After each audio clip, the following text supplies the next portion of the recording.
Cadê o governador Cláudio Castro? Nosso reloginho já vai aparecer aqui. Oi, governador, muito boa tarde. Um prazer receber o senhor aqui na CNN Brasil. Obrigada pela disposição em falar conosco. Já estão aqui ao nosso lado a Renata Agostini e o Leandro Rezende. Governador, eu vou a partir de agora para guardar aí uma igualdade de condições entre o senhor e os seus adversários, chamá-lo de candidato. Vou tentar ver se a força do hábito não me trai. Nossa conversa vai ter 20 minutinhos, eu não vou gastar seu tempo com a minha primeira pergunta, mas vou começar agora a nossa conversa.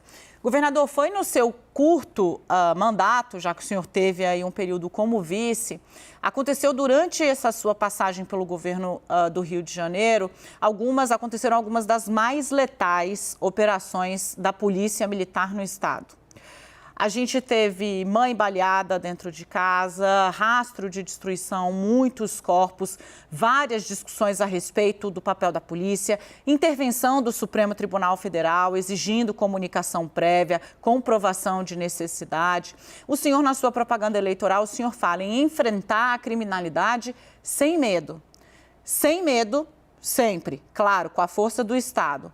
Mas e a responsabilidade do Estado, candidato, com quem está na favela, com quem está já em condições difíceis e muitas vezes é vítima de bala perdida em troca de tiro entre bandido e polícia do Rio de Janeiro. O seu tempo está contando agora. Em primeiro lugar, uma excelente tarde a todos. Queria agradecer à CNN, a todos, a oportunidade de estar aqui hoje. Falar sobre segurança pública, a gente tem que dar um panorama da segurança pública do Rio de Janeiro. Não é somente a questão das operações. A segurança pública do Rio de Janeiro estava completamente sucateada. Nós tínhamos o segundo pior salário do Brasil dos policiais e hoje nós temos o terceiro melhor salário do Brasil. Tínhamos uma polícia também estruturalmente completamente sucateada e nós entregamos em 2 anos o maior centro de treinamento policial da Polícia Militar do Brasil. Também entregamos um prédio inteiro para inteligência e investigação na Polícia Civil. Fizemos também concurso agora para a Polícia Civil, estamos reabrindo os institutos médicos legais, enfim, melhorando toda essa infraestrutura da polícia, tanto militar quanto da Polícia Civil, fazendo essa valorização que todo mundo diz que vai fazer, nós estamos fazendo, comprando armas, comprando coletes, compramos agora 13 drones para que a gente possa melhorar a inteligência, compramos 21 mil câmeras corporais para que a gente possa melhorar o trabalho da polícia. Agora, falando das operações, nós temos que entender, falando principalmente do Jacarezinho, o Jacarezinho era uma operação de cumprimento de mandato judicial pela Polícia Civil. Mas o senhor, o próprio comando da PM depois falou, olha, eu não tenho como dizer que essa foi uma operação bem sucedida porque morreu muita gente, né? O mandato judicial era para prender, não para matar. Olha, a Polícia Civil, essa operação nem da Polícia Militar foi, ela foi da Polícia Civil. E eu sempre digo, eu não celebro morte de ninguém, mas a primeira pessoa que foi morta chama-se André. E ele é um policial civil. E ele, quando estava tirando uma barricada, não tinha se dado um tiro ainda. Ele foi brutalmente assassinado. O único que foi assassinado naquele dia foi o André. E aí, o que aconteceu, infelizmente, foi uma operação que realmente acabou sendo letal, mas uma operação que a gente tem que entender que quem aponta arma para a polícia está apontando uma arma para a sociedade, para mim, para você, para todo cidadão de bem. Nós não celebramos morte de ninguém, mas a polícia tem que fazer o trabalho dela e vai continuar fazendo. Essa operação, por exemplo, assim como as outras, seguiu todos os critérios da DPF, foi avisado ao Ministério Público, foi avisado a todos. Essa operação que você citou, das 13 ações do Ministério Público, 10 já foram arquivadas. Então, o que a gente tem que entender que esse é um trabalho difícil, um trabalho que a gente não celebra, não que pessoas morram, jamais celebraria isso, mas é um trabalho que a polícia tem que ser enérgica e tem que fazer o seu papel e vai continuar fazendo até que a gente livre a população do julgo, tanto da milícia quanto do tráfico. E falando também do nosso projeto, o Cidade Integrada está aí, que está levando política pública, que está levando melhora para a população, que está levando desenvolvimento. Esse é o nosso projeto de polícia. projeto que o Segurança Presente, que eram 13 bases, hoje são 42, que tem mais 35 bases do bairro Presente, ou seja, é a polícia de proximidade. E nas comunidades, uma política séria para que a gente leve, além da segurança pública, também o desenvolvimento social e o desenvolvimento econômico, que é isso que as comunidades precisam de verdade. Governador, eu sinalizei aqui, candidato, hein? Hoje eu não tô conseguindo, hein? Vamos lá, Cláudio Castro. Candidato, o senhor citou as milícias e aí, antes de passar para os meus colegas, eu não queria deixar esse primeiro bloco sobre segurança, mais perguntas virão, claro, é um problema do Rio. O Rio é um estado, talvez o estado que mais sabe o problema que é conviver com milícia. A complexidade das relações de um grupo que se torna crime organizado, com infiltração em diversas camadas de poder, judiciário, com advogados, inclusive, no legislativo, na prestação do serviço público, enfim, o Rio conhece de muito perto isso. Uma série de reportagens mostrou aí recentemente que as novas leis aprovadas pelo governo do presidente Jair Bolsonaro, que o senhor apoia, os novos decretos tratando de armas, fizeram com que armas 100% avalizadas pelo Exército fossem parar nas mãos de miliciano, nas mãos de traficantes do Rio de Janeiro e também aqui do estado de São Paulo. A minha pergunta para o senhor é a favor da legislação pró-armas tal qual ela está hoje, ou o senhor que lida com o problema na ponta, que sabe o que é ter miliciano mais bem armado que a polícia, entende que era preciso alguma moderação maior para a liberação dessas armas correndo nas ruas? Olha, a gente tem que entender que armar a população não tem nada a ver com armar o bandido. São coisas totalmente diferentes. Quando a gente faz as operações, o que a gente pega são armas vindas de tráfico internacional de armas. Não tem nada a ver, misturar isso com certeza não. O senhor não viu, não correta. teve notícia, o senhor não soube, o próprio Exército explicou o que foi que aconteceu, o senhor não soube que armas legais foram parar na mão de bandidos? Eu soube o que aconteceu, isso foi um furto e com certeza a gente tem que ter um controle melhor para onde vão essas armas, o que não tem nada a ver se você vai armar ou não a população para ela se defender. Tem que ter um controle, sim, como tudo tem que ter controle, mas dizer que liberar arma é armar a milícia, eu não acho correto e não nem foi tráfico. O que eu disse. Eu disse ao senhor se o senhor acha que, dado o cenário atual, em que houve esse problema e o senhor reconhece, que seria necessário melhorar, moderar a legislação que dá acesso a essas armas. Ou o senhor entende que ela está adequada e aí são casos pontuais? Essa é a pergunta. Eu entendo que são casos pontuais, entendo que tem que melhorar a fiscalização. A palavra de ordem aqui é fiscalização, melhorar com certeza a fiscalização para onde estão indo essas armas, que ela vá, se ela for para o cidadão de bem para se defender, não tem problema. Se ela for, óbvio, acabar no lugar errado, a fiscalização tem que tratar de cuidar disso. Vem para cá, Renata Agostini e Leandro Rezende, candidato, ambos são do Rio de Janeiro, então falam com conhecimento de causa. Eu começo com ela, Renata, o entrevistado é seu. Olá, Dani. Olá, candidato. Vou puxar um pouco para a questão fiscal do Rio de Janeiro, porque é um problema já bastante antigo, o senhor se empenhou bastante para que houvesse um acordo com o governo federal. A gente está falando de uma dívida que beira aí 150 bilhões de reais. Essa repactuação desse acordo deu um fôlego ao Rio de Janeiro, mas tem uma série de condições que o Estado vai ter que cumprir no futuro próximo e, se a gente pegar o histórico, o Rio de Janeiro precisou voltar à mesa e tentar um acordo com o governo federal porque não estava conseguindo cumprir todas as obrigações. Como que o senhor vê o próximo ano, caso o senhor então seja eleito, para que o governo do Rio não precise voltar com o pires na mão para Brasília para tentar repactuar novamente essas condições? Olha, eu entendo que aquele regime que passou foi um regime de condições incumpríveis. Aquele regime, por exemplo, o Rio de Janeiro tinha uma taxa de crescimento por ano que ele tinha que cumprir, que o próprio Brasil caiu naquele tempo. Então, acabaram se tornando cláusulas incumpríveis, até porque o próprio Brasil decresceu naquele tempo. Então, tornou-se totalmente impossível a renovação daquele regime. Tanto era difícil e impossível que nenhum outro estado conseguiu entrar naquele regime. Por que será que só o Rio de Janeiro entrou, mas nenhum outro estado conseguiu? porque eram realmente cláusulas leoninas, cláusulas incumpríveis e que nem o Rio conseguiu cumprir e nem nenhum outro estado conseguiria cumprir. Agora, esse regime, ele foi muito discutido, ele foi muito negociado, debatido, e eu não tenho dúvida que o Rio de Janeiro vai cumprir sim. Nós estamos nos devotando muito em ter uma política pública austera, em ter uma política pública onde a gente possa olhar para as contas, ser totalmente responsável e aí sim o Rio de Janeiro usar esse regime, que até eu falava muito isso, ele não é um regime de pagamento de dívidas, ele é um regime de recuperação fiscal. Recuperação fiscal, o Rio de Janeiro precisa ter espaço para crescer, para desenvolver, para ter uma infraestrutura melhor e para poder atrair mais empresas, melhorar o desenvolvimento econômico e aí sim ter condição de arcar com as suas dívidas. E lembrando que ao longo desses últimos anos, e principalmente nessa renovação, nós conseguimos diminuir a dívida do Estado em 16 bilhões de reais.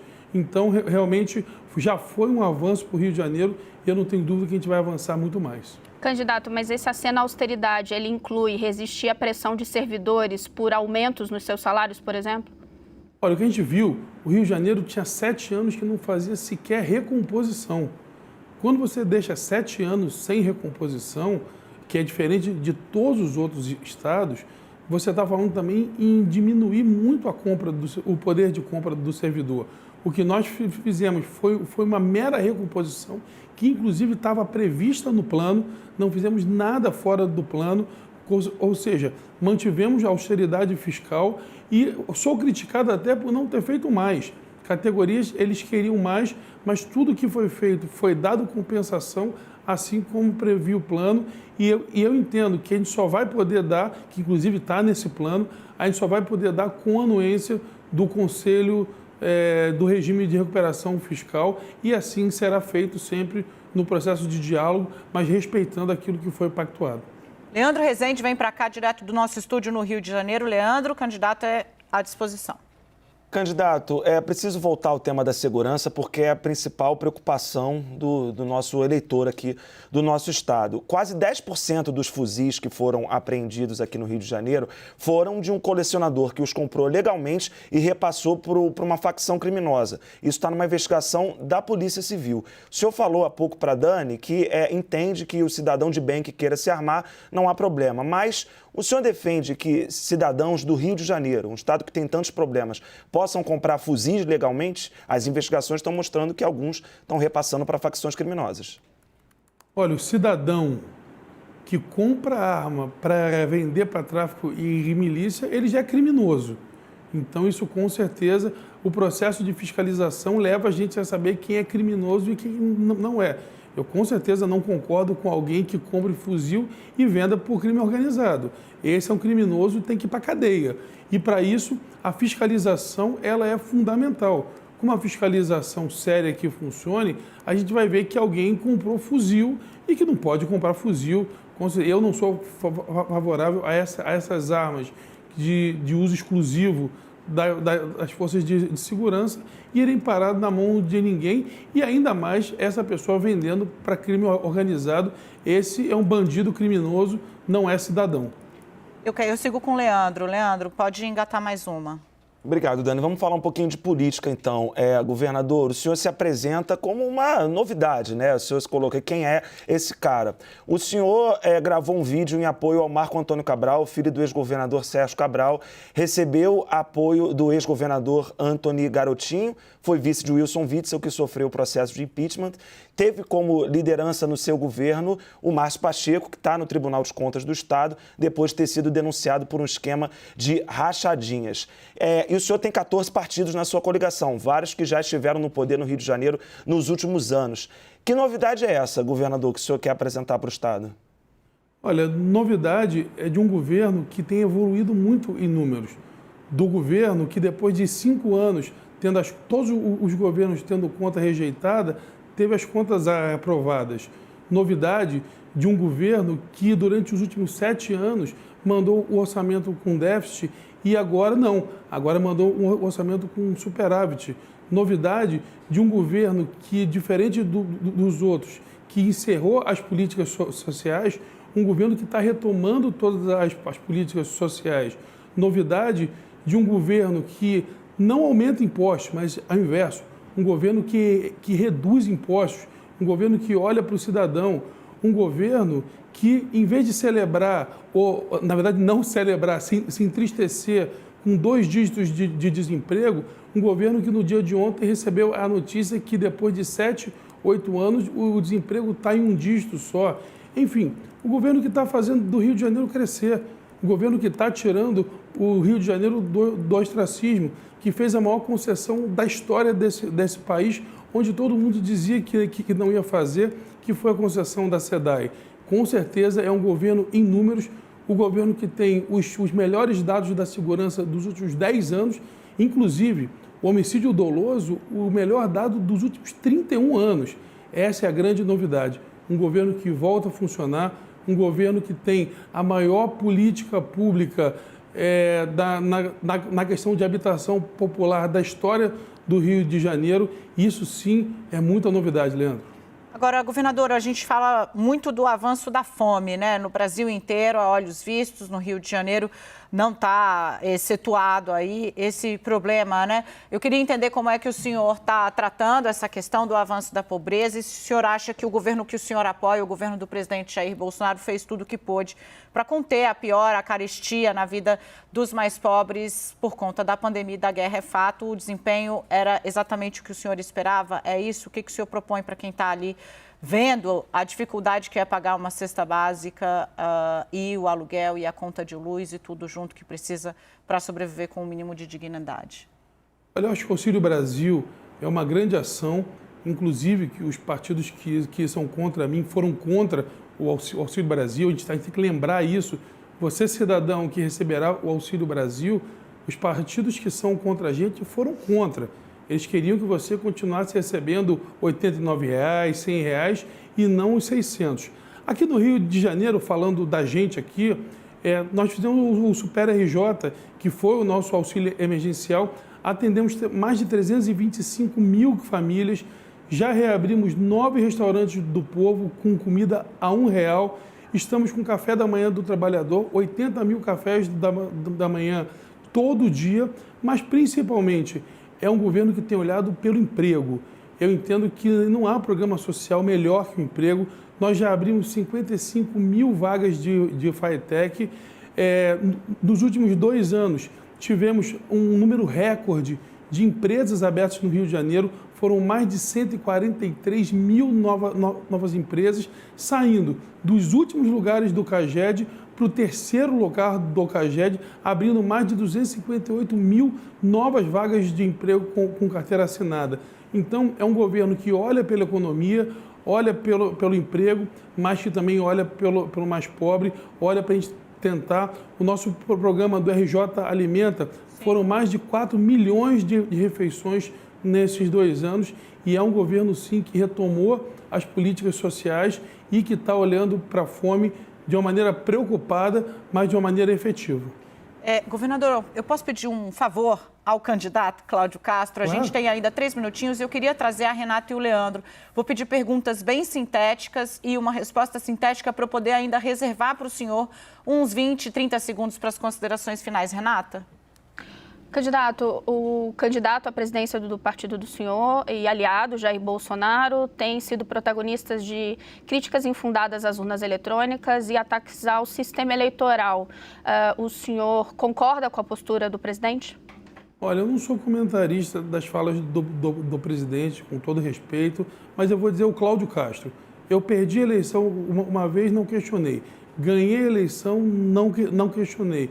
Não questionarei outra vez, mas acho que todo o processo de melhora da questão eleitoral e da segurança, ele é bem-vindo para o país. Leandro Rezende. Candidato, 3 partidos que te apoiam estão apoiando também o ex-presidente Lula. Quando a gente olha para suas redes sociais, é difícil de encontrar o presidente Jair Bolsonaro, ao contrário de outros candidatos do presidente Jair Bolsonaro aqui no Sudeste. O senhor como é que o senhor está se colocando nisso, né? O senhor está tentando esconder o presidente Jair Bolsonaro da sua campanha? E como vê esse movimento Lula-Castro? Olha, não existe Lula-Castro, existe Bolsonaro-Castro. Nós somos do mesmo partido. ele é o meu presidente e eu sou o governador dele. Acontece que eu sou governador do estado do Rio. Eu tenho o que mostrar. Eu não preciso de bengala. Outros candidatos não têm o que mostrar e precisam ficar nacionalizando a eleição. A eleição que eu disputo é uma eleição estadual, é a governador do estado. A hora que acontecer um problema aqui, sou eu que vou resolver, não é o outro chamando o presidente. Quem vai resolver é quem está sentado na cadeira. Por isso eu tenho obrigação de debater os temas do estado. Eu não preciso de muleta, eu preciso de apoio. E isso o presidente Bolsonaro tem me dado e eu tenho dado a ele. Para fechar, então, falando sobre isso, relações republicanas, né? O senhor tem um perfil muito mais sereno, mais tranquilo, fala com firmeza, deu o seu recado aqui de maneira clara, mas bastante sucinto. Uma questão que está circundando essa disputa é a religião. O senhor é um homem de fé. O senhor fala isso, né? O senhor tem um trabalho. O senhor acha que instrumentalizar a fé da forma como está sendo feito ou é legítimo puxar a fé para dentro do debate político? Eu queria entender qual é a posição do senhor, que sim, tem toda uma trajetória na igreja a esse respeito. Realmente eu tenho 25 anos de evangelização através da música. Eu não vi aqui em nenhum momento da entrevista eu citando questões de fé. Acho que a gente foi bem técnico aqui no debate. Agora, se as pessoas de fé têm uma opinião clara pelaquilo que a gente defende, eu acho que isso é democracia. Quando a gente vê outros candidatos, principalmente de esquerda, indo nas universidades, tem que fazer o mesmo debate se eles estão instrumentalizando a universidade. Então, eu acho que é o seguinte, quem acredita na gente nos apoia. E isso tem que ser dos dois lados. Não dá para, quando as pessoas de fé apoiam alguém, essa pessoa ser questionada. E quando você tem um grupo, às vezes, ou de artistas, sim. Ou de universitários apoiando um candidato, isso não ser visto como instrumentalizado. Eu acho que a coisa tem que ser para os dois lados. Acredito que as pessoas que têm fé, elas se parecem comigo e elas enxergam em mim um bom candidato. Gente, eu interrompi aqui, o tempo acabou, mas vou dar a mesma tolerância aos próximos entrevistados. Candidato, não consegui deixar o senhor fazer a despedida, mas acho que o recado foi muito bem dado, muito claro. Eu quero agradecer a presença do governador, candidato à reeleição, Cláudio Castro, do PL. Até a próxima. Candidato, bom trabalho, boa sorte para o senhor. Muito obrigado. Bom, essa foi a primeira das entrevistas, então, com os candidatos ao governo do Rio. Amanhã, aqui no CNN 360, Marcelo Freixo, do PSB.